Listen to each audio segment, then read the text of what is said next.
Min Lin and Yoon Lee, also known as Lily, met and fell in love in Sydney when they were both international students from China. They soon got married and had 3 children together, a daughter and 2 sons. The eldest daughter, Brenda, is 15, Henry is 12, and Terry is 9. Min Lin and Lily are loving and caring parents. They work extremely hard, doing everything to give their children the best life. Brenda is a gentle, shy, emotional girl. Henry is outgoing, has many friends, and enjoys playing sports, especially badminton. Meanwhile, Terry, a 9-year-old boy, is always happy and playful. Their family is extremely happy and affectionate. In 2002, Mr. Min opened a newspaper agency in Epping, Sydney. The company's business grew rapidly, with an estimated turnover of about $1 million per year. His family soon became one of the most well-known, wealthy families in the area. Although English was not their first language, Mr. Min and his wife were always enthusiastic, friendly with customers, and were well-liked by many. Mr. Min's family lived in a spacious house in a wealthy, beautiful suburb of North Epping. Lily's sister, Irene, also moved in with the family and worked at the Apple store. Mr. Min was a filial son, buying his parents, Mr. Yang Fei and Mrs. Fei Qing, a house of their own, 30 minutes drive away. Mr. Min's sister, Katie, and her husband, Robert, were ear, nose, and throat doctors in China. In 2002, Katie and Robert decided to immigrate to Australia and start anew by opening a restaurant in Melbourne, but it was not successful. However, Mr. Min's family always helped Katie's family, and the 2 families were very close. Katie also worked at the Apple store with Mr. Min, Lily, and Irene. Every weekend, Mr. Min's parents would cook and invite their 2 families over for dinner, treating it as an opportunity for the extended family to meet, eat, and talk. Friday, July 17, 2009, was such a day. Katie and Robert went on a school picnic, and Mrs. Fei Qing asked her 2 grandsons if they wanted to stay overnight at her house. But they declined because Henry had a badminton appointment with Uncle Robert. Afterwards, Terry said goodbye to his grandparents, and the whole Min family got in the car and headed home around 9 p.m. Saturday morning, July 18, 2009, was usually one of the busiest days for the newspaper store. That day, the sun was high in the sky and Mr. Min's store was still closed without any notice. The delivered newspapers were piled up outside the store. This was very unusual, as the newspaper store was always open early in the morning. A regular customer of the newsagent felt worried and called Katie, Mr. Min's sister, asked. Katie was also surprised that her brother had not opened the store. Katie and Robert hurried to Mr. Min's house, less than 5 minutes walk away.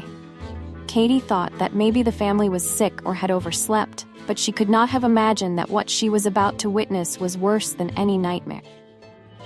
When Katie and Robert entered the house, first floor door was unlocked.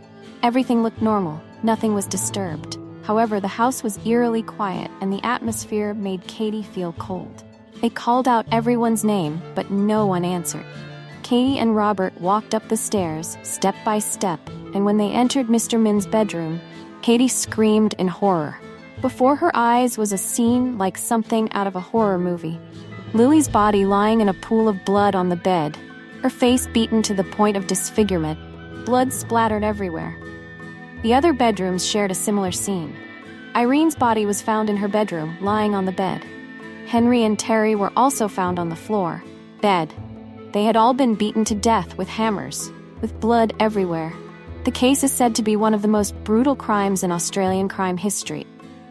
Katie saw 4 bodies but no sign of Mr. Min. She called the police, shaking. I need the ambulance to 55A Boundary Road. What suburb? So it's 55A Boundary Road, Epping North, and it's a house? Yeah. What's the problem? Yeah, the house, What's wrong? yeah. Pardon? What's wrong? What's wrong? I'm not sure someone, I think I'm not sure. You need to tell me why you need an ambulance. What's wrong? Yeah, I think someone died. I'm not sure. Why do you think someone's dying? I don't know. You need to tell me something. You're asking for an ambulance, but why? Yeah, I also need a place. Yeah, why? What's wrong? Oh, yeah, please. What is wrong? Don't scream. Just answer my question. Yeah, I need it because I'm supposed to be killed. I'm Is not someone sure. bleeding? Is someone unconscious? I think they died. Why? Why? I'm not sure, but maybe someone killed my brother's family. No. I need someone to come quick. We are coming. You need to stop screaming and tell me what the problem is. Someone killed my brother's family. Why do you think that? Yeah, because I went to his house and I knocked it down and the door just closed and opened and then upstairs I find my brother. I couldn't find it. I'm not sure. Where's your brother? Are they on the ground? No, they're the bedroom. They're all the bedroom. Are they in the house? Is your brother in the house? I'm not sure. We are driving there. Answer my questions, please. Have you found a body? Have you found a body? Just quick. We are driving there. Don't say quick. Tell me what's wrong. Have you seen your brother? I'm not sure. No, it's yes or no. Can you see him? No. By the end of the call, Katie was heard panicking, begging Robert not to leave her alone in the house. However, Robert insisted that he had to go and get Katie's parents. When the police arrived at the scene, they found Katie waiting at the door. Katie said she did not know where Mr. Min was, though the police initially suspected that Mr. Min was the suspect who had murdered the family and fled.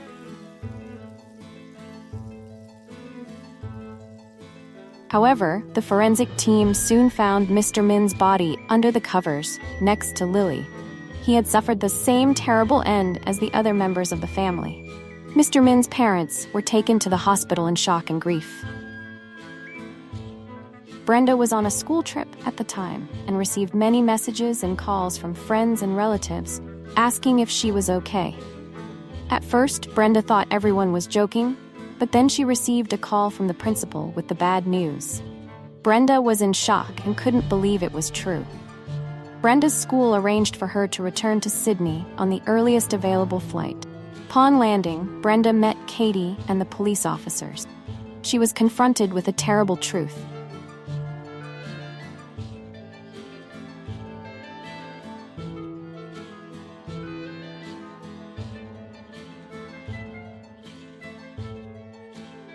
The case quickly attracted great attention from the media and public. Initially, there were many rumors that this could be a murder-suicide, that Mr. Min had killed his entire family and then taken his own life. However, the evidence at the scene helped the police quickly deny this rumor. Mr. Min, like the other family members, all suffered terrible head injuries from a brutal attack that occurred while they were sleeping. The police determined that the house had no signs of forced entry from the outside, nor signs of ransacking or theft. It seemed that the killer had a key to the house and knew the layout of the house very well. The power line had also been cut from the outside.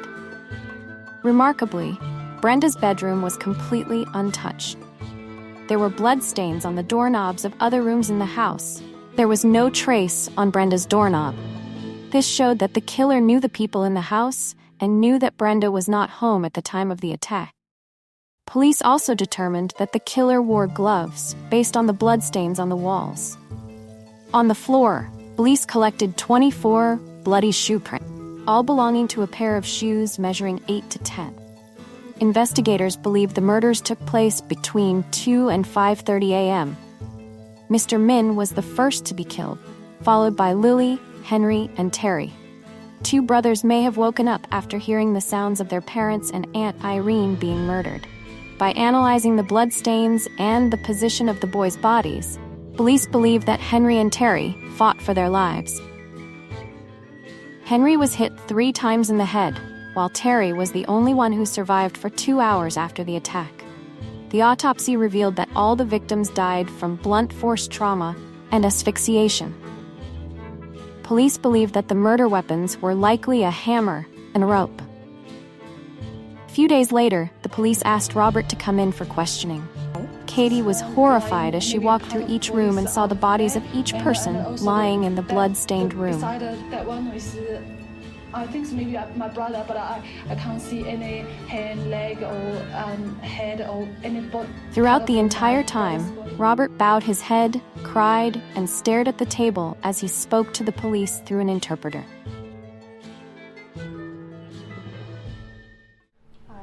I can see everywhere was red. I think I saw my sister-in-law first. Once I saw her, I hold Kathy and I said, Kathy, don't. Katie and Robert later appeared on television to plead with anyone with information to come forward to help the police catch the brutal killer. Like police say that they need more information, even very, very small clue to help them to solve the case. If anyone can help, please contact them. 3 weeks after the Min family was murdered, the store reopened. Katie and Robert took over the store and became Brenda's legal guardians. Robert quickly went through the process of adopting Brenda. In August 2009, hundreds of people attended the Min family funeral, pay their respect. The atmosphere of mourning and grief pervaded the ceremony. Everyone wanted answers and justice for the innocent people whose lives had been cruelly taken. The more the police investigated, the more suspicious they became of Robert. Robert had told a police officer at the scene that there were 5 bodies in the house, but at that time the forensic team had not arrived, and they had not found Min's body. So how did he know there were 5 bodies and not 4, as everyone thought? Moreover, Katie had begged Robert not to leave her alone in the house, but he still insisted on leaving to pick up his parents, despite Katie's desperate pleas. A normal person would think that the killer might still be in the house, or that he might return at any moment. However, Robert seemed certain that his wife would not be in danger. Despite these suspicions, police still had no evidence to charge him. Brenda had moved in with Katie and Robert by this time. The police installed a hidden camera in the couple's home to ensure Brenda was not in danger. However, the police determined that Robert did not want to harm Brenda. If he had wanted to harm her, he could have waited until Brenda returned from the picnic before attacking her.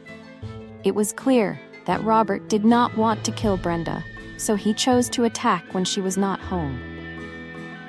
Shoe prints found at the scene were identified as Asics shoes, matching the shoes Robert was often seen wearing in many photos. Through the camera, the police discovered a suspicious scene. Robert was trying to cut a shoebox into small pieces, then soaking the pieces in a bucket of water and flushing them down the toilet. It was a box of Asics shoes, size 9.5. A few days after his interrogation, Robert called the police to explain that when he said at the scene that there were 5 bodies in the house, he meant 4 or 5 bodies. He just wanted to clarify. However, this made the police even more suspicious, as it seemed like he was trying to explain something away. Police obtained a search warrant for Robert's car and home. Robert had previously said he had gotten up early to clean the garage on the day the Min family was murdered. So the police focused their search on his garage. Forensic team quickly found what they were looking for. A stain on the floor marked stain number 91. The stain was sent to a lab and tested positive for DNA from 4 of the 5 victims. Discovery helped crack the case. On May 5, 2011, Robert was arrested on suspicion of murdering the Min Lin family. The Lin family was devastated by the news. Katie, however, defended her husband, saying that Robert had not gotten out of bed that morning. However, police believe that Robert may have given Katie sleeping pills before leaving. Brenda was at school when she was called to the principal's office to tell her that her uncle, Robert, had been arrested. Principal said that she had always had a feeling that Robert was dangerous and was worried about Brenda. She witnessed Robert coming to school to talk to Brenda many times, standing close to her and speaking loudly in Cantonese while Brenda cried. It was clear that he was trying to convince her to agree to something. Robert's motive for the crime was said to have come from greed and jealousy. Mr. Min's family was increasingly prosperous and loved by everyone, while Robert himself failed in everything he did. Jealousy had corroded his conscience. However, why did Robert not harm Brenda? The police soon found the answer. Brenda revealed that she had suspected Robert all along, because he had molested her many years before. When Brenda moved in with him, the sexual abuse increased. Police believed that Robert wanted to eliminate all of Brenda's relatives so that she would have nowhere to go and would be forced to live in his house. It was clear that Robert's evil plan was to kill two birds with one stone. While in prison awaiting trial, Robert confided to a fellow inmate that he had bought a hammer from a cheap hardware store. Robert chose this store because he knew the security cameras there were fake. Robert also planned to steal DNA from a dead man at a funeral home and smear it on the murder weapon to throw the investigation off track. The fellow inmate told the police this information and agreed to testify against Robert in court in exchange for a reduced sentence. Robert's trial was delayed several times for various reasons. In 2014, after 5 years in prison without a trial, Robert was released on bail on the condition that he had a tracking chip implanted in his leg. In February 2017, Robert's trial finally took place. Robert's lawyers argued that it was impossible for one person to kill all five and escape unscathed. They also argued that Robert was not the only person in Australia wearing size 9.5 sneakers. However, this argument did not convince the jury. With clear evidence and motive, Robert was convicted of murder and sentenced to 5 consecutive life sentences without the possibility of parole. Brenda said that when her father dropped her off at the airport for a school picnic, she just said goodbye and ran after her friends without giving her father a big hug and telling him that she loved him very much. This is probably a regret that will haunt her for the rest of her life. I know. I just wish I told him that he's an amazing person and thank you for doing everything for us. I never told him that I was grateful. Never told him I loved him, and I'll never be able to either. Brenda said that she was tormented by anger, pain, and regret, but she received help and endless love from the most wonderful people. It was the love and kindness of everyone that gave Brenda more strength and faith in humanity. Instead of burying herself in resentment, Brenda chose to live strong and live the best life she could. She said that she believed that everyone in her family was always by her side and watching over her, so she would become someone they could be proud of. Brenda hoped that in the future, she could help many others, just like everyone had helped her.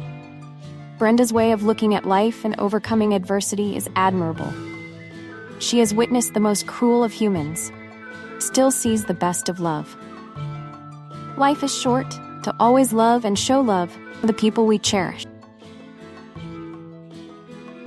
What do you think of today's case? Leave a comment below to let us know. No need to like or subscribe if you don't like it. Thank you for watching the video and supporting our channel.